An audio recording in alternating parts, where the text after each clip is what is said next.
Emerson Pansieri com notícias do Cruzeiro aqui na turma do Bate-Bola. Um abraço, boa noite, Pansieri. Um abraço pra você também, Cirilo, João Vitor Cirilo, Edu Panzi, todo mundo que acompanha a reunião da turma do Bate-Bola neste sabadão. Eu falo do Cruzeiro em nome de Sócio 5 Estrelas. Não é sócio ainda? Tá perdendo tempo, hein? Sócio5estrelas.com.br pra você apoiar o Cruzeirão mais lindo do mundo, de onde você estiver. Planos a partir de R$ 9,90. Não perde tempo não. Depois do programa, já acessa o site aí e vai dar aquela moral para o Cruzeiro. O Cruzeiro treinou de cedo, Cirilo. Fez uma atividade na Toca da Raposa. Preparação continua pra essa partida contra o Vitória da Bahia. Jogo na quinta-feira, às 7 horas da noite, lá em Salvador, no Barradão. E pode ser o jogo da liderança do campeonato. Por isso, muita seriedade nesse trabalho. Os jogadores fazendo também um trabalho de melhoria da parte física. E é importante, Cirilo, porque como teve essa parada da data FIFA, o que pensa o Cruzeiro? O que pensa a comissão técnica do Leonardo Jardim? Eu vou dar trabalho físico, trabalho de condicionamento, de melhoria de performance e vou dar trabalho também em campo. Então, vamos dizer assim, utilizar essa pausa de maneira favorável e benéfica ao Cruzeiro. E aí, hoje o Caio Jorge fez um trabalho interno, já preenchia tanque pensando na quinta-feira. O Fagner fez um trabalho de campo e um trabalho interno. O Lautaro Dias fez um trabalho em campo e um trabalho interno.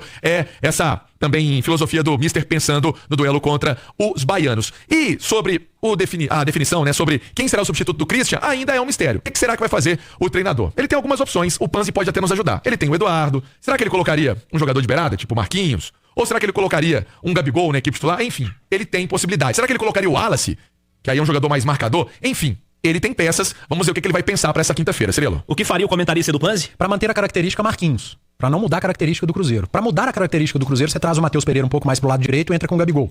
Mais centralizado, mantendo o Caio Jorge como centroavante. É uma possibilidade. É um time mais técnico, com mais qualidade ofensiva, com menos pegada. Será que pra enfrentar o Vitória precisa de tanta pegada assim? Aí o Leonardo Jardim quem tem que decidir, que tá estudando pra isso. Se ele acha que a manutenção de um time pegador, intenso, é fundamental, acho que o Marquinhos se encaixa melhor. E o Eduardo, pra mim, uma terceira possibilidade, que também se encaixaria, mas mudaria um pouco também a característica da equipe. Se eu fosse o Leonardo Jardim, eu faria o mais simples, Marquinhos. Ontem, no Goleada, analisávamos aí os elencos de Atlético e Cruzeiro pensando em janela de transferências, deficiências, enfim, tá faltando ainda na formação aí dos elencos. E você dizia das muitas características que o elenco do Cruzeiro tem, né? Cara que joga de lado do campo, mas também é volante, também é segundo homem do meio campo, joga na armação.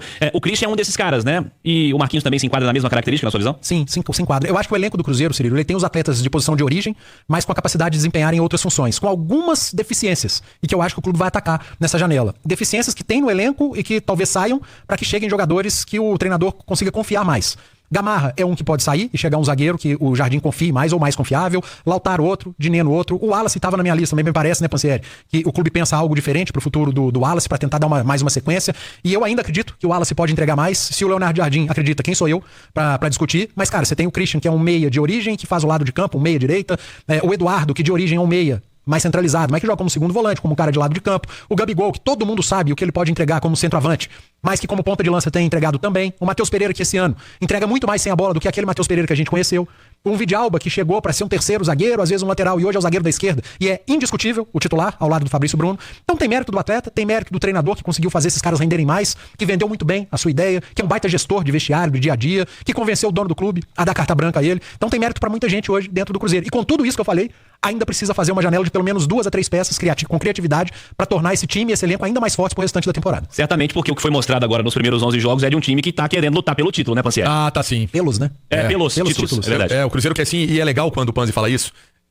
O Jardim, o Cirilo sempre acompanha ali o pós-jogo, o Panzi tá aqui também, comenta vários jogos. Teve ali no início do Jardim, quando ele tá no Campeonato Mineiro, ele deve olhar e falar assim, gente do céu, vou ter que fazer muita contratação aqui pra dar uma arrumada na casa. Isso mudou muito. Então por isso que o Panzi fala em peças pontuais. E o que seriam essas peças pontuais? Zagueiro realmente, atacante de beirada. Sinceramente não sei se mais algum homem de meio campo, que se o Cruzeiro pensa talvez em laterais, talvez pela esquerda, acho que não. Acho que o momento é do Kaique, do Cauã Prates, sendo aquele jogador que vai ganhar minutagem, que vai ganhar experiência no dia a dia. Esse é o caminho e essa é a forma do Cruzeiro pensar. E numa necessidade ainda pode usar o Vidalba ali, né? Pode. Eu também não mexeria na esquerda não, daria oportunidade pro Cauã na ausência do Kaique. Porque tem 16 anos ainda e que pode ser zagueiro, porque na seleção ele atua como zagueiro, o Cauã Prates. Ô Cirilo, o Panzi falava sobre Matheus Pereira e tem uma movimentação de mercado interessante que o assunto chega ao Matheus. O Matheus foi pretendido pelo Zenit. Não tem muito tempo. O Zenit agora tá levando o Gerson. O Matheus Pereira, na ocasião, tinha ali uma ideia de deixar o Cruzeiro, de deixar o Brasil para atuar na Europa, mas essa ideia, ela foi descartada pelo próprio Matheus, que hoje quer essa renovação de contrato com o Cruzeiro, e o Cruzeiro quer renovação de contrato com o Matheus. Até uma matéria do nosso Guilherme Pio no itatiaia.com.br, Matheus Pereira entra em contagem regressiva por marca importante no Cruzeiro. Ele, no duelo contra o Vitória, chega ao número 97. Então tá quase chegando a uma marca de 100 jogos pelo clube. Então tá feliz, tá completamente, vamos dizer assim, satisfeito com esse momento que ele vive no clube. O nascimento do filho também deu uma questão de familiar pra ele, importante, né? Tá sendo um porto seguro também a família pro Matheus. E hoje, eu diria pra você que tá muito mais fácil o Matheus ter essa renovação do que qualquer tipo de saída. Então o Zenit, que era uma equipe que queria o Matheus, tá gastando tanto dinheiro aí no gesto, deixa gastar pra deixar o Matheus quietinho aqui em BH. O Matheus é um dos casos, Edu, dessa história da potencialização coletiva, né? O trabalho coletivo forte, ele intensifica a qualidade individual dos atletas, né? As individualidades são importantes, mas num cenário atual aí, nós estamos vendo aí... Cara, pega, por exemplo, aí na Série A do Campeonato Brasileiro, esse time do Mirassol. Você pega o elenco do Mirassol aí, Mirassol tem 2 derrotas só no Campeonato Brasileiro, 4 vitórias, 5 empates, está em 8ª ali no Campeonato Brasileiro por conta de um trabalho coletivo forte, né? Você pega as características individuais, não é um elenco para estar em primeira página de tabela, mas os bons trabalhos coletivos aqui no nosso futebol, pega lá o Bragantino do Seabra, esse Cruzeiro do Leonardo Jardim que tá fazendo aí. O Matheus é um dos exemplos, né? Como um coletivo forte, como um comandante com muita qualidade, que é o caso do Leonardo Jardim, com autonomia para fazer o que ele entende que é necessário para potencializar os caras. Como um coletivo forte faz diferença na formação de uma equipe, né? Individualidade é fundamental, o cara ter qualidade é o primeiro ponto. Mas se o coletivo não caminhar junto, cara, o jogador que é bom vira meia boca, o ruim, o médio nem se fala, né? Mas assim, é incrível, né? Como o Matheus Pereira se transformou no Cruzeiro, todo esse cenário trazido e discutido há pouco, levantado também pelo Pansieri. Eu concordo, Cirilo. A gente sempre fala disso, né? Da parte coletiva, da importância no futebol, porque o futebol é um esporte coletivo, cara. Não dá pra ficar fulanizando no futebol. O time perdeu porque jogador tal foi mal. O time venceu porque jogador tal tá carregando o time nas costas. Não existe, cara. Não existe. Jogador faz diferença, mas ele não é responsável pelo fracasso ou pelo sucesso de uma equipe. O futebol é coletivo. E no caso do Matheus Pereira, além dessa parte coletiva funcionar e potencializar várias peças, Cirilo, eu não tenho informação, mas é a percepção que eu tenho que o Leonardo Jardim é um baita cara no dia a dia pros atletas. Porque o Matheus Pereira tem muito do lado pessoal dele.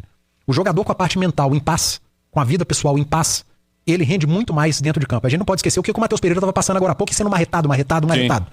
E agora ele tá em paz. E olha o que ele tá jogando, tá entregando. E não é fácil também convencer grandes estrelas a aceitarem não serem protagonistas. É o que ele tá fazendo com o Gabigol, por exemplo.